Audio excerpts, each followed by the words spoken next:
வணக்கம் நண்பர்களே. இப்போ நம்ம பார்க்க போகிறது டேட்டா யூசேஜ் ஒரு ஆப்புக்குள்ளே போயிட்டு தேடுறது ரொம்ப கஷ்டமாக இருக்கும்ன்றதுனால நோட்டிஃபிகேஷன் பார்லேயே வர மாதிரி இப்போ செட் பண்ண போகிறோம். அது எப்படி செட் பண்ணுறதுன்ட்டு பார்க்கலாம். முதல்ல போய் உங்கள் ப்ளே ஸ்டோருக்கு போயிட்டு my data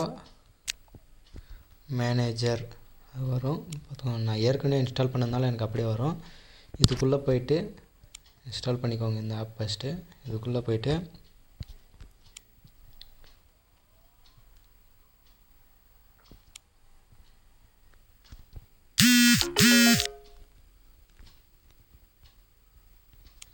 my plants option இருக்கும். அதில் போயிட்டு உங்கள் டேட்டா லிமிட்ஸு எல்லாத்தையும் இங்கே உங்கள் டேட்டா லிமிட் எவ்வளோ இருக்குது போட்டுட்டு டேட்டா யூசேஜு எவ்வளோ பண்ணியிருக்கு, அப்போ எவ்வளோ பண்ணியிருந்தீங்கன்ட்டு இது கிளிக் பண்ணிங்களன்னா வந்துடும்.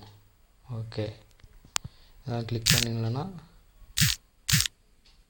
இதெல்லாம் செட் பண்ண பின்னாடி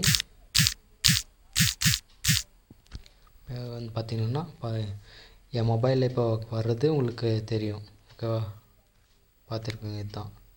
ஓகே.